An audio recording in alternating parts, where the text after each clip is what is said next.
पड़ोसी की ईर्ष्या मालिक का अभिमान। पीयूष गोयल ने कुछ ऐसे की पीएम मोदी के भारत विजन की सराहना। नमस्कार, आप देख रहे हैं न्यूज टीवी 1। मैं हूं अनामिका सिंह। आइए रुक करते हैं खबर की ओर।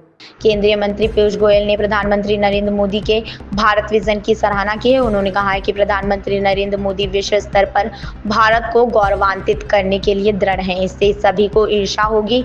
या बहुत कुछ टीवी के एक विज्ञापन की तरह है जिसकी टैगलाइन थी, पड़ोसी की ईर्ष्या मालिक का अभिमान। गोयल ने कहा कि पीएम मोदी के निर्देशन में हम एक ऐसा राष्ट्र बनाना चाहते हैं जिसे दूसरे ईर्ष्या से देखें और हमें गर्व से भर दें। उन्होंने कहा कि प्रधानमंत्री नरेंद्र मोदी इसी तरह के भारत के निर्माण के लिए प्रतिबद्ध हैं। उन्होंने देश के युवाओं के लिए स्वरोजगार और उद्यमिता से लेकर स्टार्टअप और व्यावसायिक कार्यक्रमों तक सभी क्षेत्रों में अवसरों का भंडार खोल दिया है। उन्होंने कहा कि मेक इन इंडिया, आत्मनिर्भर Bharat, startup India, stand up India, digital India जैसी योजनाएं भारत को दुनिया के साथ एकीकृत करने में मदद कर रही हैं। उन्होंने कहा कि हमारे युवा देश की अर्थव्यवस्था से तेजी से जुड़ रहे हैं। भारत अब दुनिया की शीर्ष 5 अर्थव्यवस्था में से एक है। अगले 2.5 वर्षों में हम दुनिया की तीसरी सबसे बड़ी अर्थव्यवस्था बन जाएंगे। इस उपलब्धि के पीछे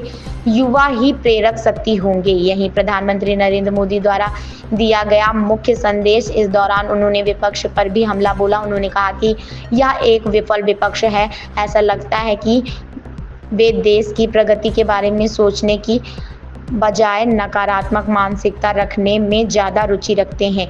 जनता ने ऐसी पार्टियों को नकार दिया है। इस दौरान उन्होंने मराठा मिलिट्री लैंडस्केप्स को यूनेस्को की विश्व धरोहर सूची में शामिल किए जाने पर भी खुशी जताई। उन्होंने कहा कि इससे दुनिया भर के लोग इन स्थलों पर आएंगे जिससे पर्यटन को बढ़ावा मिलेगा। उन्होंने प्रधानमंत्री नरेंद्र मोदी छत्रपति शिवाजी महाराज की विरासत को वैश्विक मंच पर ले जाने के लिए प्रतिबद्ध हैं। प्रधानमंत्री नरेंद्र मोदी ने छत्रपति शिवाजी महाराज के योगदान को दुनिया के साथ साझा करने का दृढ़ संकल्प दिखाया है। हाल ही में यूनेस्को द्वारा दी गई मान्यता छत्रपति शिवाजी महाराज के कार्यों, कर्मों और देश को एकजुट करने के उनके प्रयासों के प्रति वैश्विक जागरूकता लाती है। इस खबर में बस इतना ही। बने रहें हमारे साथ और देखते रहें न्यूज टीवी 1।